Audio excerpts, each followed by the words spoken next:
లోకాసు వార్త 18వ అధ్యాయం 9వ వచనం చూడమ్మా. తమకు తామే నీతిమంతులమని నమ్ముకొని ఇతరులను తృణీకరించి వారందరితో ఆయన ఈ ఉపమానం చెప్పాను. ప్రార్థన చేయుటకై ఇద్దరు మనుష్యులు దేవాలయములకు వెళ్ళరి. వారిలో ఒకడు పరిసయ్యుడు, ఒకరు సుంకరి. పరిసయ్యుడు నిలబడి, దేవా, నేను చోరులను, అన్యాయస్తులను, వ్యభిచారులైన ఇతరుల మనుషులైనను ఈ సుంకరి వలనైనను ఉండనందుకు నీకు కృతజ్ఞతాస్తుతులు చెల్లించుచున్నాను. వారానికి 2 మార్లు ఉపవాసం ఉంటున్నాను. నా సంపాదన అంతట్లో 10వ భాగం ఇచ్చేస్తున్నాను అని తనలో తాను ప్రార్థించుండెను. అయితే సుంకరి దూరముగా నిలబడి ఆకాశం వైపు కొనలెత్తుటకైనను ధైర్యము చాలక రొమ్ము కొట్టుకొనుచు, దేవా, పాపినైన నన్ను కరుణించుమని పలికెను. అతని కంటే ఇతడు నీతిమంతుడిగా తీర్చబడి తన ఇంటికి వెళ్ళినని మీతో చెప్పుచున్నాను. తన్ను తాను హెచ్చించుకునేవాడు తగ్గింపబడుననియు, తన్ను తాను తగ్గించుకునేవాడు హెచ్చింపబడుననియు చెప్పాను. హల్లెలూయా.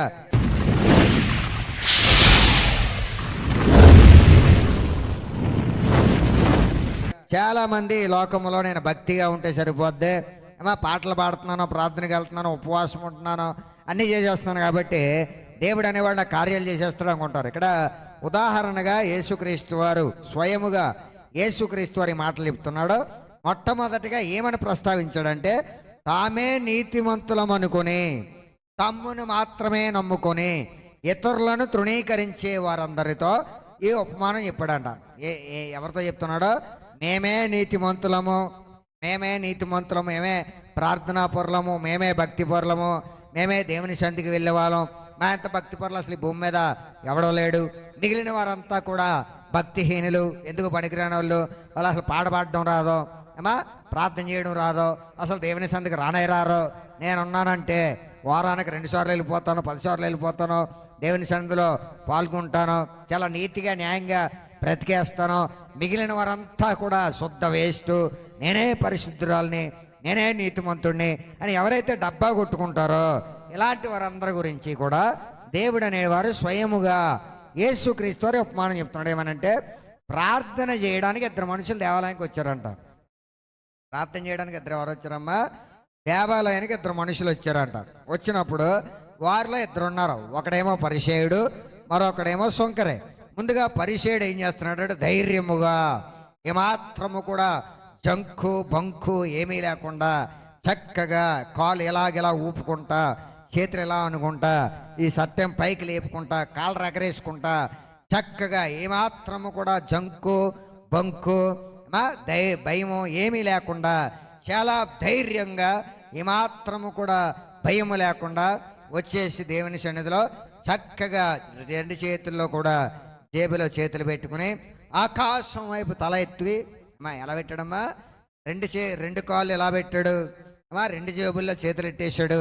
ఏమాత్రం కూడా అసలు వినయం, విధేయత, భయము, భక్తి ఏమీ లేదు, బుద్ధి లేదు వీడికి, ఏమీ లేకుండా 2 చేతులు కూడా 2 జేబుల్లో పెట్టుకుని ఆకాశం వైపు కళ్ళు ఎలా పైకెట్టి కాలు ఎలా ఊపుతూ ఏమని ప్రార్థన చేశాడంటే, దేవా, నేను చోరులను కానీ, నేను దొంగోడిని కాదు, అన్యాయస్తుడిని కాదు, వ్యభిచారిని కాదు, ఇతరుల మనుషుల వలె అదేవిధంగా ఈ సుంకర వలె కూడా నేను ఉండట్లేదు.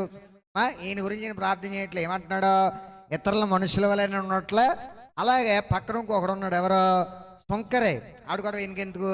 ఆ సుంకర అనేవాడు ఉంటే, ఈ సుంకర వలె కూడా నేను ఉండట్లేదు, నేను చాలా భక్తిపరుడిని, చాలా నీతిమంతుడిని, నేను వారానికి 2 సార్లు ఉపవాసం ఉంటున్నాను, నా సంపాదన అంతట్లో కూడా 10వ భాగం ఇచ్చేస్తున్నాను అని తనలో తానే బయటికి ఏమన్నా ప్రార్థన చేస్తే ముత్యాలు రాలిపోతాయేమో అని ఏం చేస్తున్నాడు? బయటికి ఏమన్నా ప్రార్థన చేస్తే ముత్యాలు రాలిపోతాయేమో, ఏమన్నా నామోస్ వచ్చేద్దాం వీడు ప్రెస్టేజ్కి అని ఏం చేస్తున్నాడు? బయటకన్నా చేశాడు ప్రార్థన. అదే తనలో తానే మళ్ళీ ఎలా నుంచున్నాడు? ఆ అసలు ఈ వ్యక్తి అసలు దేవుని ఎదుట ప్రార్థన చేయలేని అన్నట్లుగా 2 జేబుల్లో చేతులు పెట్టుకుని ఏదో ఎలా చూస్తున్నట్లుగా తల ఏమో పైకి పెట్టి తల పైకి పెట్టి ఎక్కడ ప్రార్థన చేశాడు? మనసులో ప్రార్థన చేశాడు. ఏమని? నేను దొంగోడిని కాదు, వ్యభిచారిని కాదు, అన్యాయస్తుడిని కాదు, అసలు నేను ఏ పాపం చేయట్లే, వారానికి 2 సార్లు ఉపవాసం అంటున్నాను, నీకేం దశభాగం ఇచ్చేస్తున్నాను నా సంపాదన అంతట్లో అని పైకి ప్రార్థన చేశాడా? తనలో తానే ప్రార్థన చేశాడు. అతనితో పాటుగానే ఇంకొకడు వచ్చాడు, అతని పేరే సుంకరి. ఈ సుంకరి ఏం చేస్తున్నాడు? దేవుని సన్నిధిలో ఆ గమిటే దారబంధము కూడా దాటడానికి భయపడి ఈ సుంకరి ఇద్దరు కూడా దేవుని సన్నిధికి వెళ్ళేవారే, ఇద్దరు కూడా ప్రార్థన చేసేవారే, ఇద్దరు కూడా క్రైస్తవులే, ఇద్దరు కూడా యేసుక్రీస్తు వారిని అంగీకరించేవారే. కానీ ఇద్దరి యొక్క తేడా ఏంటో చెప్తున్నాడు ఇక్కడ. సుంకరి ఏం చేస్తున్నాడు? కనీసం గమ్మిట దాటడానికి కూడా భయపడుతున్నాడు. చర్చి లోపలికి అడుగు పెట్టడానికి కూడా ఉనికిపోతున్నాడు, భయపడిపోతున్నాడు. భయపడి దూరముగా అనగా చర్చికి దూరముగా నిలిచుండి ప్రార్థన చేస్తున్నాడు. ఏమని చేస్తున్నాడు చూడండి. ఆకాశం వైపు కన్నులెత్తుటకైనను. ఎక్కడికమ్మా? ఆకాశం వైపు కన్నులెత్తుటకైనను. ఎందుకో? ఆకాశమున దేవుని యొక్క సింహాసనం ఉందని భయపడ్డాడు. హల్లెలూయా. ఆకాశమున దేవుని సింహాసనం ఉందని భయపడి ఏం చేస్తున్నాడు? ఆకాశం వైపు కన్నులెత్తుటకైనను ధైర్యము చాలక రొమ్ములు బాదుకొనుచు, దేవా పాపినైనా నన్ను కరుణించుము, నన్ను నీతిమంతుడిగా మార్చు అని రొమ్ము కొట్టుకొనుచు కనీసం చర్చిలోనికి కూడా రాకుండా వణుకుతో భయపడుతూ ఎంతో వేదన పడుతూ బాధపడుతూ రొమ్ము కొట్టుకుంటూ దేని గురించి ప్రార్థన చేశాడు?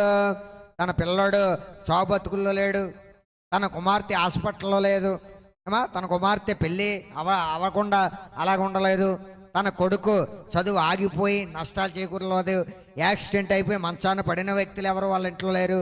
మరి ఎందుకు రొమ్ము కొట్టుకుని ఏడుస్తున్నాడో? ఎందుకు కన్నీరు గారుస్తున్నాడో? ఎందుకు తల బాధేసుకుంటున్నాడో? ఎందుకు వణికిపోతున్నాడో?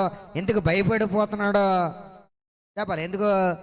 కేవలం తను నీతిమంతుడిగా మార్చుకోవడానికి. హల్లెలూయా. కేవలం దేనికి అన్నీ చేస్తున్నాడమ్మా? నీతిమంతుడిగా మార్చుకోవడానికి. ఎందుకంటే ఇతను పాపి అని అతనికి అర్థమవుతుంది. తన్ను తాను తగ్గించుకున్నాడు. అందుకే కింద చెప్తాడు, తన్ను తాను తగ్గించుకునేవాడు హెచ్చింపబడును, తన్ను తాను హెచ్చించుకునేవాడు తగ్గింపబడును. దేవుడు ఏం చేశాడు? వీళ్ళిద్దరు ప్రార్థన చేసి వెళ్ళిపోయాక సుంకరి అనేవాడు ప్రార్థన విని ఏం చేశాడు? ఆకాశం నుంచి ఒక మూట డబ్బులు మూట పడేయలే, ఆకాశం నుంచి ఒక బంగారపు మూట, లంకి బిందులు, బ్యాంక్ అకౌంట్లోకి డబ్బులు వచ్చేలా చేయలేదు. దేవుడు ఏం చేశాడు? వెంటనే సుంకరి అనేవాడిని నీతిమంతుడిగా ఎంచాడు. ప్రియబడ్డారు. హల్లెలూయా. ఇంతకన్నా గొప్ప భాగ్యం ఇంకేది లేదు. హల్లెలూయా. కొన్ని మిలియన్ల కోట్ల డబ్బు పెట్టి కొన్నా కూడా దొరకనిది సుంకరి అనేవాడికి దొరికింది. ఈడు మాత్రం రోజు దశమాగలు ఇచ్చేస్తున్నాడు, పంటలో వచ్చిన డబ్బు అంతా ఇచ్చేస్తున్నాడు, వారానికి 2 సార్లు ఉపవాసం ఉంటున్నాడు, న్యాయంగా బ్రతుకుతున్నాడు, నీతిగా జీవిస్తున్నాడు, వ్యభిచారం చేయట్లే, దొంగతనం చేయట్లే, ఏమీ చేయట్లే. కానీ దేవుడు నీతిమంతుడిగా ఎంచబడాలి. ఎందుకంట? కనీసం దేవుడంటే భయం లేదు, భక్తి లేదు, నీతి న్యాయాలు కలిగి జీవించే విధానంలో అసలు దేవుడు ఏం కోరుకుంటున్నాడన్న ఆలోచన లేదు. ఎంతసేపు కూడా పక్కోడిని అంటే నేనే నీతిమంతుడిని, పక్కోడు నీతిమంతుడు కాదు అన్న ఆలోచన విధానం, దీన్నే ఆత్మీయ గర్వం అంటారు. హల్లెలూయా.